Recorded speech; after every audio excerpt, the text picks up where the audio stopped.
A Christian teacher is criminally charged for using the J word in her classroom. I am not going to be afraid to say the name Jesus. The film's called God's Not Dead 2, and it's about a teacher who gets put on trial for answering one of her students' questions about Jesus in her history class. To them, your beliefs are like a disease. Speaking of disease, this series replicates faster than one.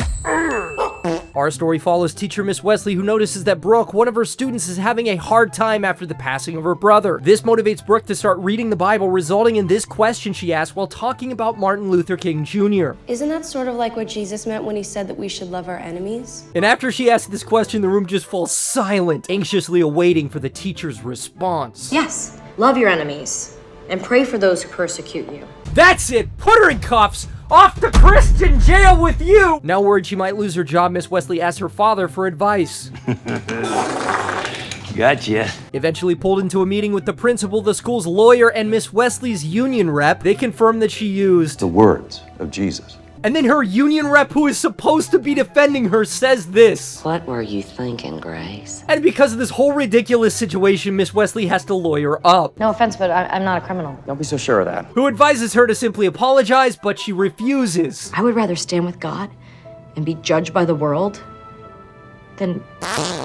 And now the real fun begins. All rise for the Honorable Judge Robert Stennis. Why is the guy from Ghostbusters in this movie? While selecting the jury, the prosecutor kicks out a Marine because he's too conservative, but for some reason, this guy, who's a working pastor, gets to stay. The trial begins. Miss Rizzo is still the worst union rep I've ever seen. Everybody knows she's a Christian. And then the defense complains about being oppressed. Except for Christianity, all other forms of diversity are welcome. But when the prosecutors drop this bombshell about Miss Wesley... Is it true that Ms. Wesley accepts donations for a faith-based charity?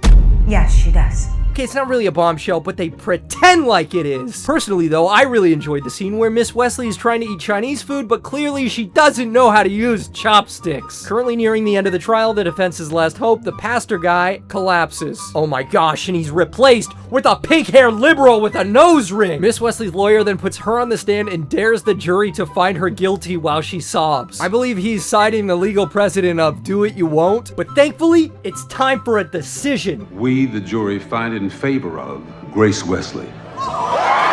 Finally revealing that the blue-haired girl was a secret Christian all along.